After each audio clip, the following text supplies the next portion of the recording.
السلام عليكم وأهلا وسهلا فيك من جديد.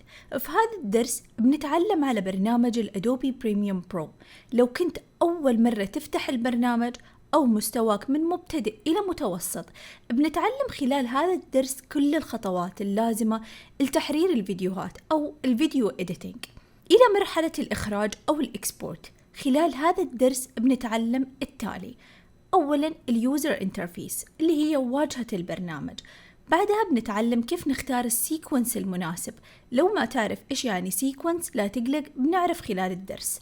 وبنتعلم كيف نسوي فولدرز أو بنز ندخل عليها الفيديوهات والصور والمقاطع والصور المتحركة والميوزك وغيرها. بعد ما نسوي هذه الفولدرز طبعا بنتعلم كيف نسوي import للفايلز علشان نشتغل عليها. وبعدها بننتقل نتعلم على التايم لاين اللي هو البليس اوف اكشن، وكيف نسوي كت وندمج المقاطع وندخل على التايم لاين او نسوي بليس لهذه الفيديوز والاوديو، وكيف نتحكم بمستوى الصوت والصور والملفات المتحركة او اللي هي الجيف او جيف، وكيف نسوي لها انيميشن ونتحكم في الجرافيكس. وبعدها بننتقل للتكست او التايتلز وبرضو بنشتغل على الجرافيكس، وكيف نحط علامات او ماركس لبعض الاماكن اللي نبغى نرجع لها فيما بعد. وبنتعرف كيف نسوي color correction أو filters للفيديوز والصور. وبننتقل بعدها إنه نضيف effect أو transitions للفيديوز أو الأوديوز. وأخيراً بنتعلم كيف نسوي أكيد export لهذا الفيديو. يعني بهذا الفيديو يعتبر كورس مبسط للبرنامج، بس في نهاية هذا الفيديو بتكون قادر على إخراج فيديو متكامل. لهذا الدرس اخترت مجموعة من الفيديوهات والصور كأنه ثيم شخص، يوم في حياة شخص معين. انت ممكن تستخدم فيديوهاتك وتطبق معايا الخطوات، وتركت لك في وصف الفيديو بعض الروابط اللي ممكن تستخدمها تنزل منها فيديوهات مجانية بجودة ممتازة. خلونا ننتقل الآن للأدوبي بريميوم برو ونبدأ الخطوات العملية. أول نقطة بنتعرف عليها هي واجهة البرنامج. أول ما نشغل البرنامج بيكون عندنا هذه النافذة. نبدأ إما أنه نبدأ نيو بروجكت أو نفتح مشروع إحنا اشتغلنا عليه. بحالتنا اليوم بنقول له نيو بروجكت. بعدها من هذا الويندو كاملة نحتاج أول خانتين اللي هي النيم واللوكيشن. مثلا نسميه ماي داي. وبعدها اللوكيشن نختار اللوكيشن اللي نبغاه يحفظ فيه ملف الأدوبي بريميوم برو، والملف يكون محفوظ بنفس المكان أو الفولدر اللي فيه الصور والفيديوز والأوديوز، يعني كلها تكون بنفس المكان، بحيث أنك لو نقلت هذا الملف تنقل معاه كل الملفات الثانية اللي أنت بتستخدمها أصلا في الفيديو إيديت. فنروح لبراوز ونختار مكان الملف من الديسكتوب. اخترت هذا الملف اللي أنا حافظة فيه الفيديوهات ونقول له select folder، ونبدأ أنه نضغط على OK. وهذا المكان اللي بنشتغل عليه، ويتألف أو يتكون من 4 مناطق أساسية. الأولى اللي هي البروجكت ويندو، ومن هنا تقدر تشوف كل الفيديوهات والصوتيات قبل لا أنك تسحبهم للتايم لاين. ننتقل للتايم لاين وهو ثاني ويندو معانا، وهو البليس اوف اكشن. من هنا انت بتحط الفيديوهات وتقص منها وتدمج بين الفيديوز والصور، يعني كل الشغل بيتم في هذه الويندوز.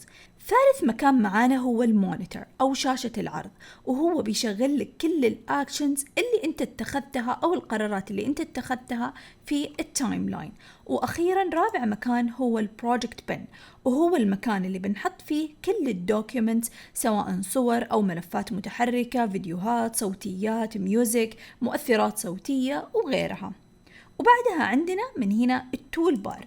التول بار هو شريط الأدوات اللي فيه كل الأدوات اللي نحتاجها، منها أنه نقص الكليبس، نكتب عليها، نرسم عليها، نحركها وغيرها.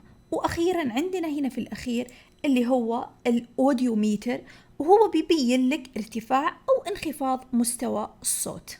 لو عندك هذا الويندو بتختلف، بس تتأكد انك في قائمة الإديت، لأنه لما تغير للكالر أو إفكت أو أوديو بيتغير معانا واجهة البرنامج، فتأكد بس انك في الإديت. لو سكرت أي منهم بالغلط، يعني لو جينا مثلا هنا وسكرناها Close Panel فراحت من عندي وبرجعها، طبعا زي كل برامج الأدوبي نقدر نستعين بقائمة الويندو انه نرجع أي شيء راح من عندنا.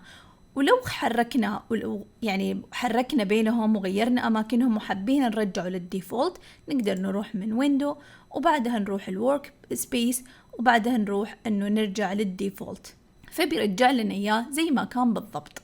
ثاني جزء مهم بنتعلم عليه اليوم اللي هي السيكونس. لو ضغطت على الكيبورد كنترول N بتجيك هذه القائمة وتختار منها السيكونس اللي بتشتغل عليه.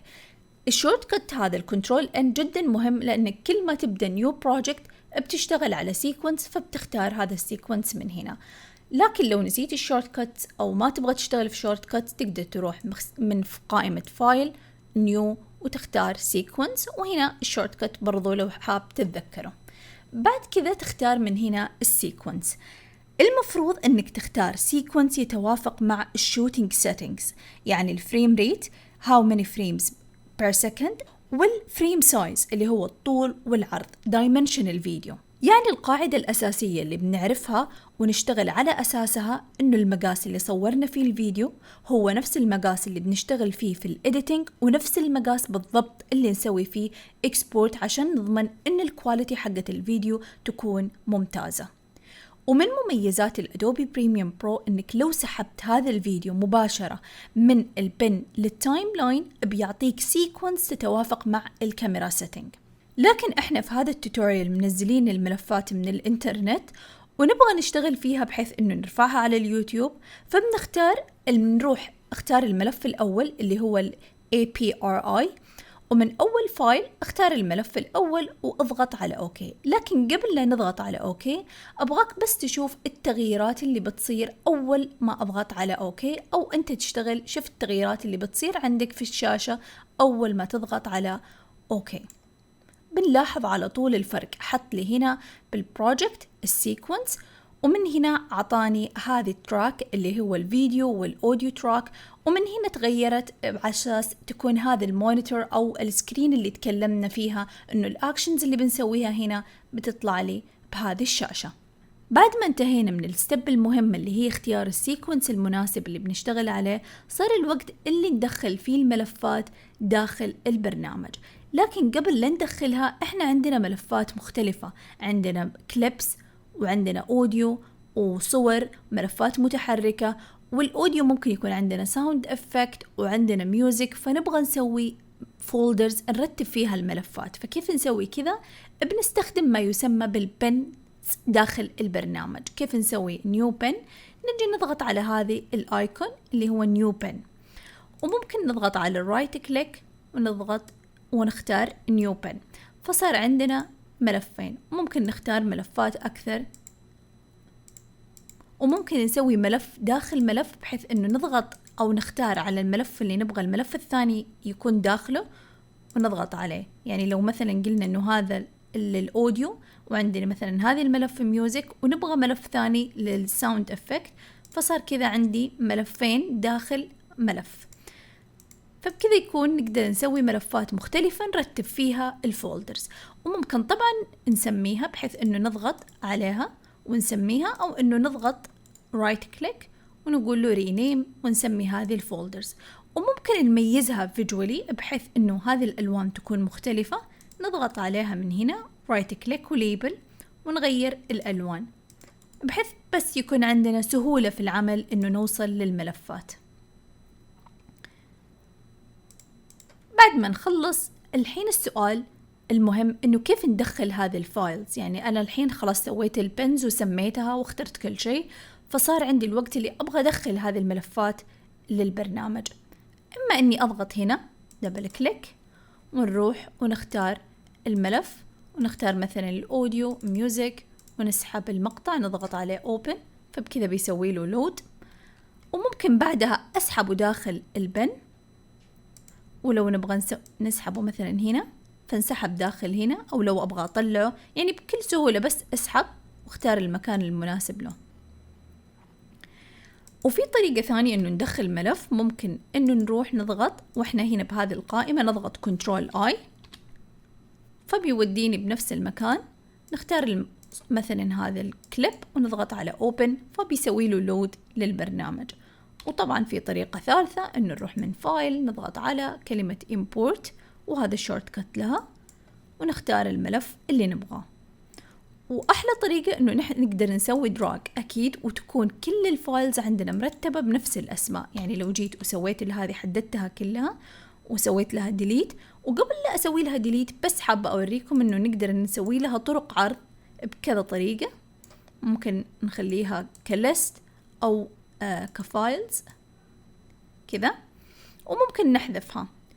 نرجع نبغى نحذفهم كلهم، بعدها نروح نختار كل الثلاث ملفات ونسحبها للبرنامج. بياخذ وقت بس يسوي import. بعد ما يسوي لها import ممكن هنا أغير الألوان. نرجع الليبل ونختار ألوان بس مختلفة علشان فيجوالي نميزها. مثلا بعد كذا الشيء الحلو فيه إنه لما يجي يدخل لي الملفات دخل لي إياها بنفس الترتيب اللي أنا مرتبتها على الديسكتوب. وهنا تنبيه جدا مهم، لو نزلت أي فايل من الإنترنت أو فيديو أو كليب أو استخدمت شيء موجود عندك في الديسكتوب أو الدوكيمنت، احرص دائما إنك تحطه بنفس الملف العمل اللي بتشتغل عليه وتسحبها لنفس الملفات داخل البرنامج. بما أننا دخلنا كل الملفات اللي بنشتغل عليها، صار وقت العمل والحماس ونشوف كيف ندخل هذا الفايل للتايم لاين ونسوي لها cut to edit. الآن بنشوف كيف ندخل هذه الملفات للتايم لاين. فبنبدأ بالكليبس. نفتح الملف اللي فيه الكليبس أو الفيديوز، وفي كذا طريقة ممكن نشوف فيها الملفات أو نرتب فيها الملفات. ممكن نخليها يسوي لها سورت بالنيم أو الاسم، وبعدها الفريم ريت. أنا أبغاها بالاسم لأن مرقمة الملفات من 1 ل 12. فالآن بنسحب هذا الملف للتايم لاين. كيف نسوي؟ مجرد دراج نسحبه. الأوديو بيكون تحت والفيديو بيكون فوق، وهو بيحط لي إياها بالترتيب المناسب أول ما أخليه. بيسألني هنا إذا أبغى أغير السيتنجز للسيكونس، لأنه الملف نزلناه من النت فبيكون مختلف عن السيكونس اللي احنا اخترناه، لكن احنا بنحافظ على السيتنجز اللي احنا مختارينها ونقول keep existing settings. فبيطلع لي الملف هنا. لكن لو أبغى أعرض الملف قبل لا أدخله للتايم لاين، نضغط عليه نضغط على نفس الآيكون، لأنه لو ضغطنا على الاسم بيخليني أغير الاسم أو بيطلب مني أو بيعطيني الأوبشن إني أغير الاسم، لكن مو هذا اللي أبغاه. فاللي أبغاه إنه أنا أعرض الفيديو هنا قبل لا أسحبه للتايم لاين. فنحذفه من هنا ونضغط على هذا الكليب. بنلاحظ إنه مختلف، يعني لو سحبناه هنا بما إنه سويناه اخترنا keep existing settings، فهو سوالي stretch للفيديو ما هو كامل.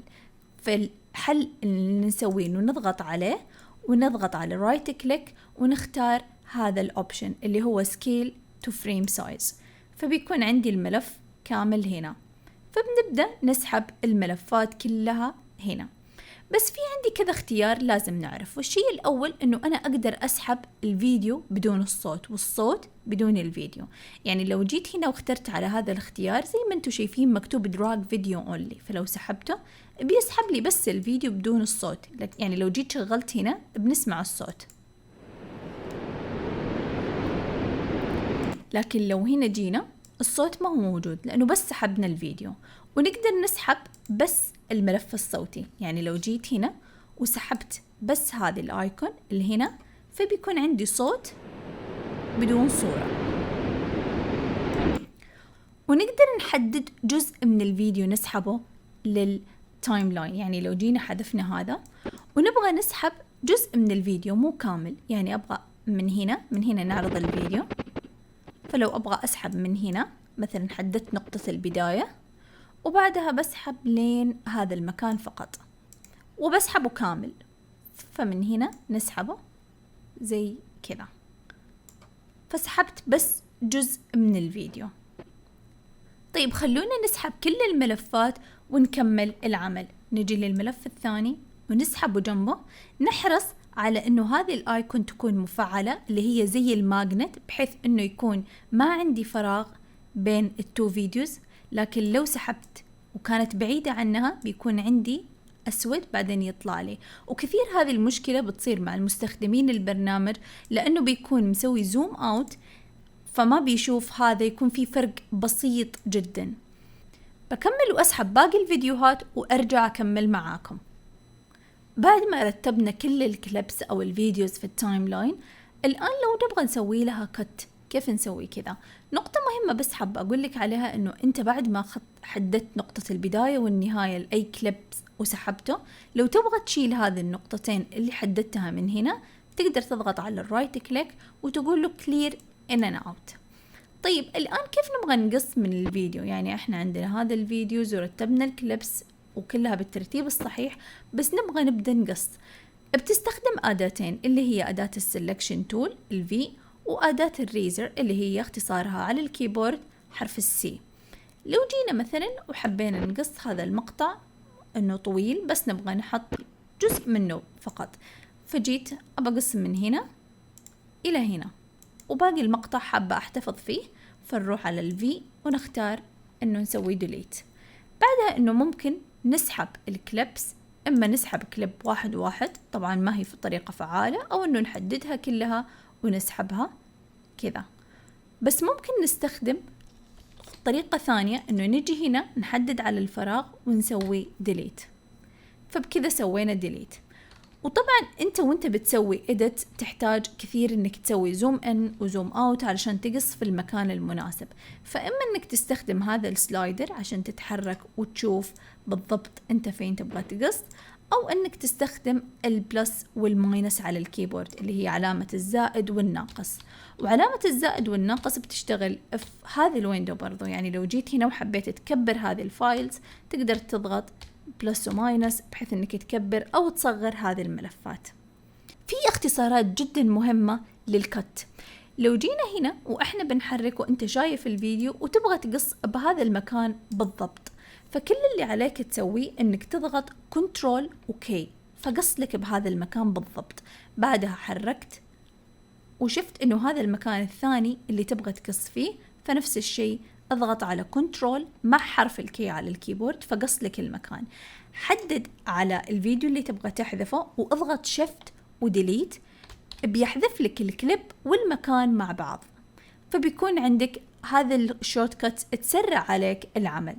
وتقدر تتحكم في التايم لاين زي ما انت شايف، تقدر تسوي هايد اي تراك بيسوي لك هايد لهذا كله، وممكن تسوي لوك لو انت ما تبغى تحرك هذا التراك او اي شيء موجود عليه. وممكن تسوي هنا بالنسبة للأوديو تقدر تسوي ميوت، وبرضو تقدر تسوي لوك، فبتتحكم هنا زي اللايرز اللي في فوتوشوب أو أي برامج الأدوبي.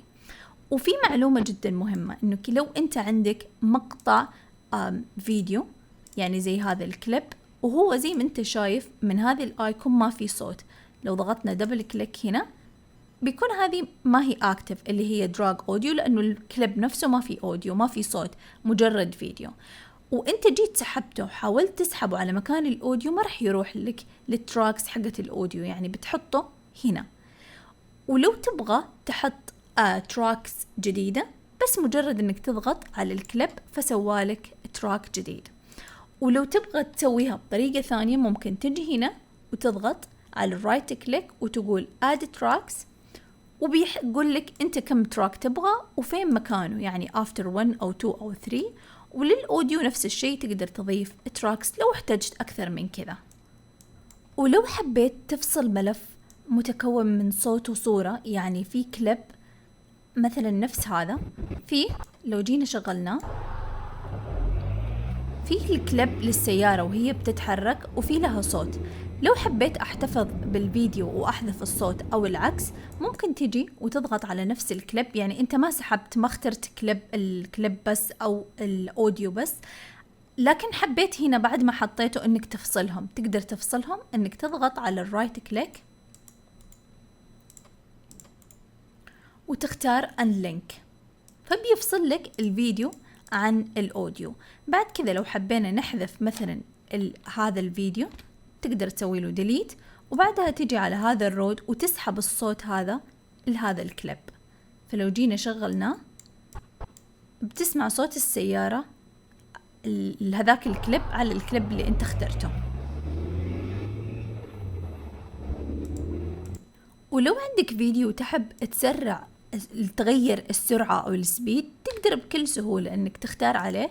مثلا لو جينا على هذا الفيديو وحبيت تزود السرعة، تضغط عليه رايت كليك وتختار من هنا اللي هو speed و duration، وتحط تقلل او تزود. يعني لو حطيناه مثلا 200 وضغطنا على اوكي بيقل مدة الفيديو طبعا، بس بيكون عندي اسرع.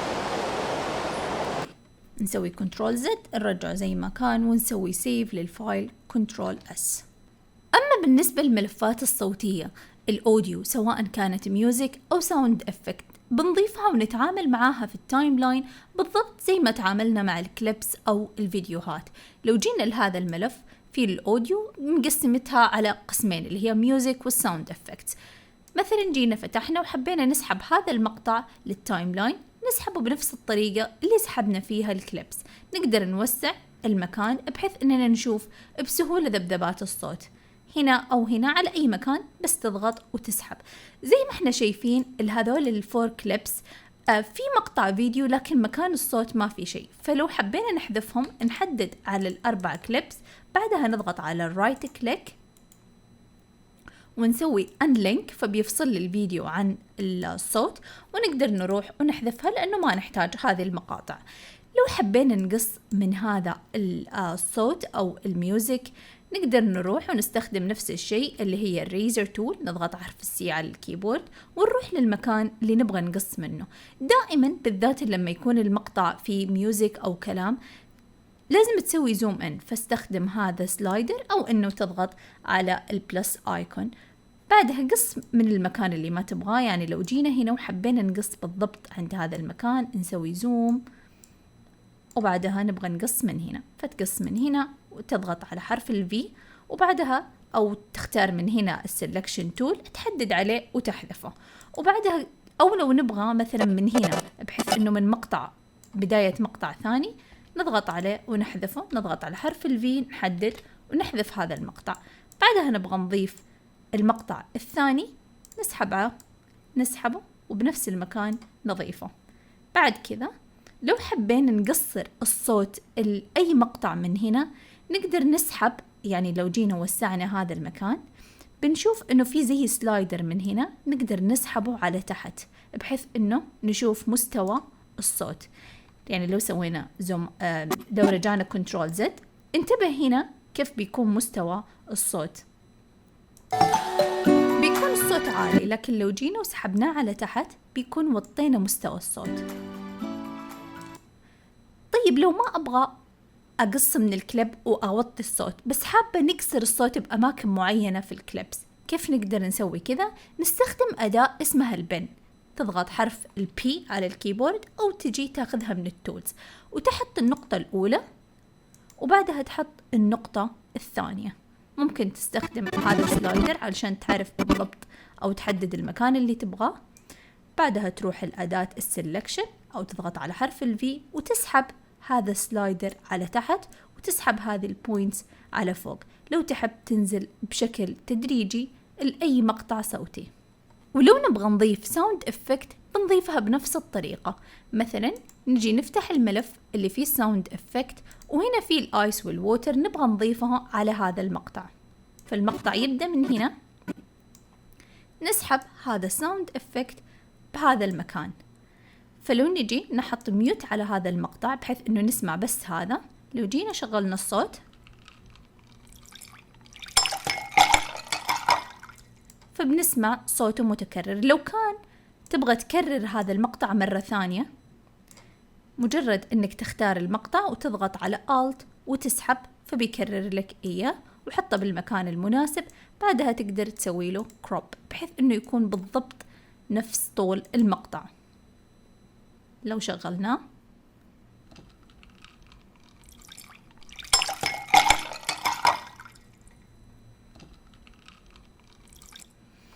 ولو جينا مثلا هنا لهذا المقطع فيه الشخص نفسه جالس بيقلب بصفحات الكتاب. لو حبيت تضيف ساوند افكت تروح لهذا المقطع وتسحبه بالضبط مع بداية المقطع، تحطه هنا وتسمع الصوت. فبكذا تقدر تضيف اوديو سواء ساوند افكت او ميوزك على الفيديو بكل سهولة. أما بالنسبة للصور، سواء صور ثابتة أو صور متحركة زي الجفس، بنتحكم فيها ونحطها في التايم لاين بالضبط زي ما حطينا الكليبس والأوديوز. يعني لو جينا وفتحنا هذا الملف اللي فيه الصور، بعدها اخترنا مثلا هذه الصورة ونبغى نسحبها للتايم لاين، نحدد بس المكان اللي نبغى نحطها فيه. يعني مثلا لو نبغى نحطها هنا، بعدها نسحب هذه الصورة نحطها بهذا المكان، فهنا طلعت معانا الصورة. لكن طبعا نبغى نضبط السكيل واللوكيشن، فنضغط عليها بتجينا هذه السيتنجز. وطبعا هذه السيتنجز نفسها تقدر تتحكم بأي فيديو من خلالها. يعني لو تبغى تحرك مكان الفيديو، تتحكم بالترانسبيرنسي، تقدر تتحكم من هنا من الإفكت كنترول. نرجع للصورة، نبغى نغير السكيل، نصغرها مثلا، نغير البوزيشن، نرفعها على فوق أو نسحبها على تحت، نكبرها أكثر من كذا.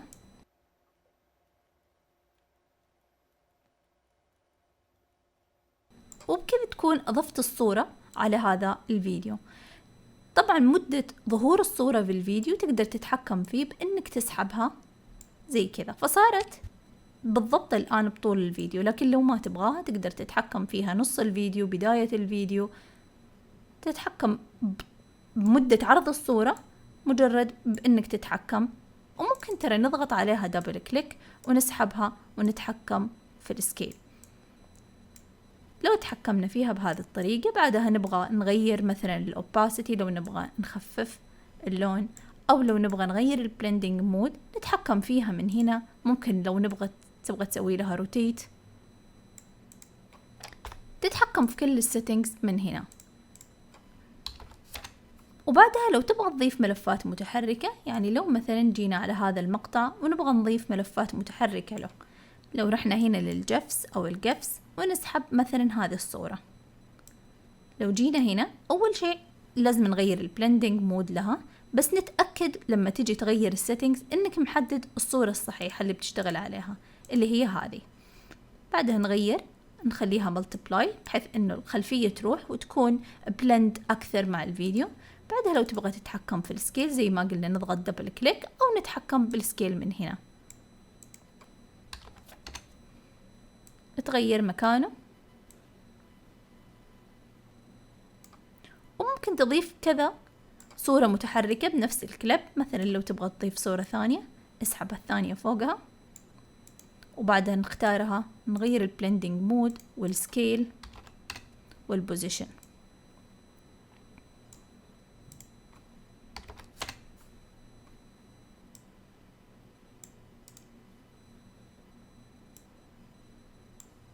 نضيف مثلا صورة متحركة ثالثة، فأضفناها هنا، نحدد عليها ونغير، مثلا نخليها ملتبلاي، نصغرها،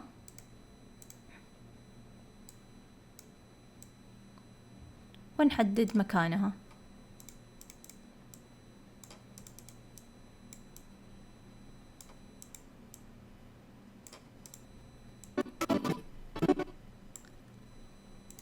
بعدها ممكن نشغل الفيديو عشان نشوف، نشيل الميوت.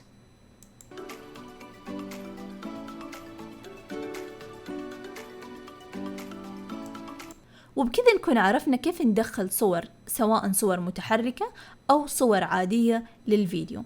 طيب كيف لو نبغى نسوي أنيميشن الصورة دخلناها؟ يعني مثلا عندنا هذه الصورة وحبينا تكون بداية هذا الفيديو هنا، لكن مع نهاية الفيديو هنا، أو السكيل مثلا تكون صغيرة وتكبر، أو تكون مثلا غامقة بعدين تتفتح، أو نغير الأوباسيتي. نتحكم بهذا الشيء بكل سهولة من هنا من عند الإفكت كنترول. بس نحدد على الصورة اللي نبغى نسوي فيها الإفكت، فنبغاها تبدأ بنفس المكان هذا في الصورة، فنضغط هنا بالضبط على البوزيشن. فلو شفت حط لي هنا بوينت معينة، بعدها أبغى أحرك مثلا على نهاية الصورة، نبغى نغير المكان، يعني نبغى الصورة تكون هنا بنهاية الفيديو. الحين لو جينا وشغلناه بتكون الصورة تتحرك عندي من وين ما حطيت النقطة الأولى لين النقطة الثانية.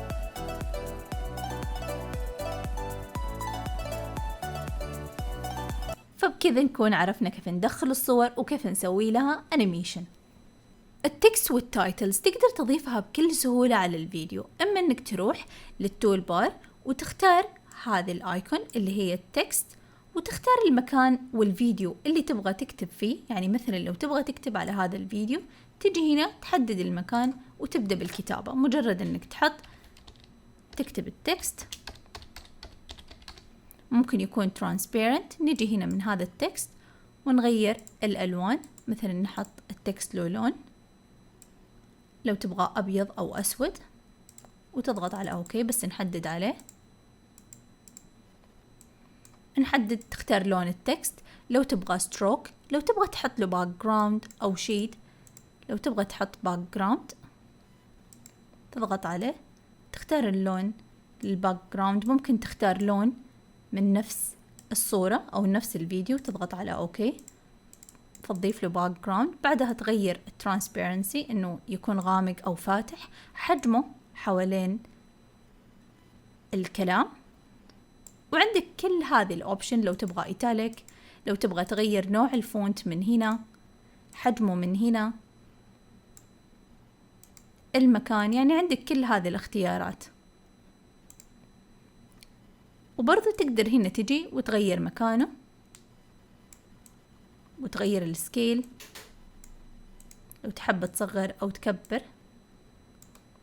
بعد كذا المدة اللي بينعرض فيها التكست تتحكم فيها نفس ما تحكمنا في الصورة. نقدر نكبر ونصغر من هنا.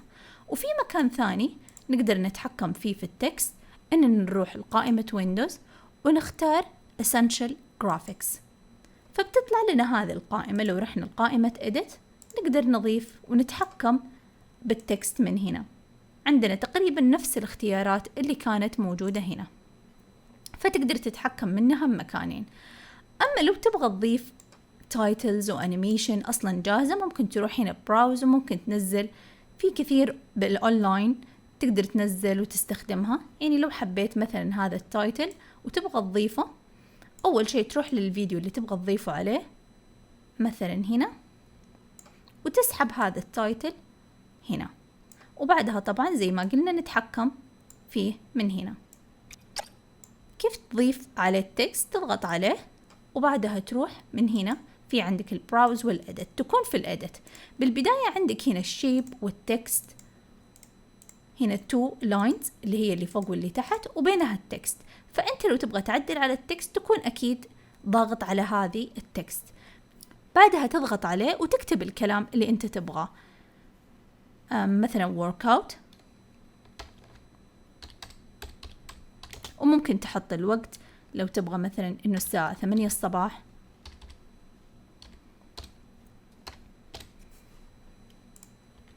بعدها لو أوكي، ممكن تشوف هنا إنك قدرت تحط تكست. لو جيت هنا نشغله فبيكون معاي بنفس المكان اللي احنا حددناه. وممكن نروح لو تبغى تغير في الجرافيكس، تقدر تضيف من هنا انك تغير مكانه، لو تحب يكون مثلا مكانه هنا. لو تبغى تضيف ماركس او علامة بحيث انك ترجع لهذا المكان بعدين، خلينا نسوي كلوز لهذا البانل. يعني لو جيت هنا وفي هنا صورة ابغى اضيفها او ابغى اكتب تكست بس ابرجع لها بعدين لما اخلص، فنجي نضغط على هنا اد مارك، وممكن نضغط دبل كليك ونغير اللون مثلا احمر زي كذا. انا دائما لما بشتغل على التوتوريالز ومثلا بقول شورت كات وابغى بعدين ارجع اكتبها على الفيديو، استخدم هذه يعني التول بحيث اني ارجع واكتب الاختصارات هنا، بحيث انه المستفيد يكون سهل عليه انه يشوف الاختصارات على الشاشة. فممكن انت تستخدم هذه الماركس، لو تجي وتختار عليها مثلا تحط هنا، لو هنا تبغى تحط مثلا صورة او تكست، وترجع لها بعدين وتضيف الأشياء اللي أنت تبغاها، بحيث أنك ما تكون تنسى الأشياء اللي تبغى تضيفها. لو حبيت تغير الألوان أو تعدل على الألوان على واحدة من الفيديوهات أو الصور اللي دخلتها في البرنامج، تقدر تسوي كذا بطريقة جدا سهلة. يعني لو حركنا مثلا على التايم لاين وشفنا فيديو حسينا يحتاج تغيير، أو إحنا حبينا نغير أو نعدل اللون، مثلا لو جينا لهذا المقطع نحدد عليه، بعدها نروح من قائمة من هنا نغير من الإيديت نروح للكولر. عندنا هنا مجموعة من الاختيارات أو الادجستمنت اللي نقدر نتحكم فيها والألوان. ممكن نغير من هنا ونشوف على طول الأفكت على الفيديو. عندنا هنا مجموعة من الاختيارات، والحلو برضو انه عندنا هنا زي الفلترز او اللوكس اللي نقدر نجربها.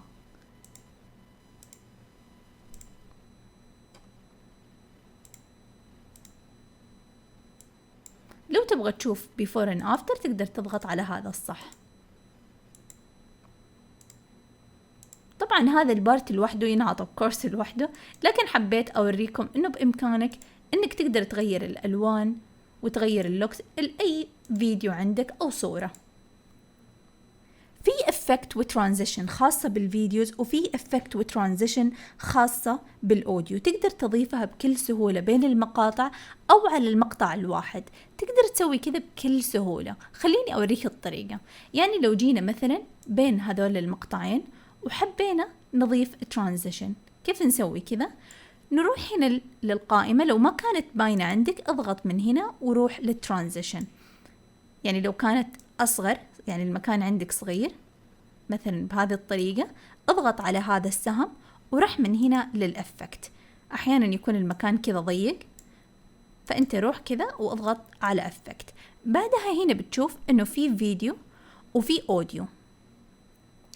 هنا في أوديو أفكت وأوديو ترانزيشن وفيديو أفكت وفيديو ترانزيشن. فلو رحنا مثلا للفيديو ترانزيشن وضغطنا على هنا على سلايد، في مجموعة من الاختيارات. فلو أخذنا مثلا هذا السلايد واخترنا يكون بين هذه التو فيديوز، يعني احنا بنحطه بين هذه التو فيديوز، نضغط على اوكي. بعدها نشوف الافكت، ممكن نسوي زوم، نتحكم بالافكت يعني مقدار او متى يبدأ الافكت او طوله بأننا نسحب هذا السلايدر من هنا، ونقدر نتحكم فيه من هنا. لو جينا وشغلنا هذا الفيديو بنشوف الافكت جاء بهذه الطريقة. لو حبينا نضيف مثلا ترانزيشن ثاني بين هذه التو فيديوز، نروح مثلا للسبلت ونجي نحطه هنا، نقول اوكي. بعدها لو جينا ممكن نتحكم نفس الشيء فيه من هنا ونضغط على اوكي. فبكذا نقدر نضيف effects وترانزيشن على الفيديو. طيب لو نبغى نضيف للأوديو، يعني مثلا لو جينا هنا لنهاية المقطع وما نبغى الفيديو ينتهي معانا بصوت عالي، يعني لو جينا هنا بس شلنا الميوت،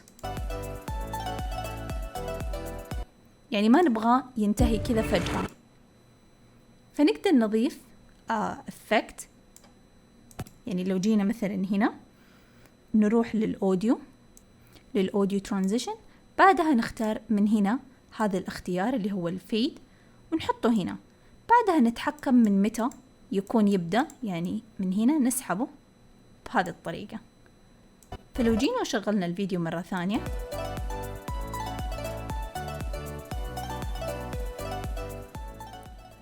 فبنشوف إنه الصوت يوطى عندي تدريجيا لما يخلص الفيديو.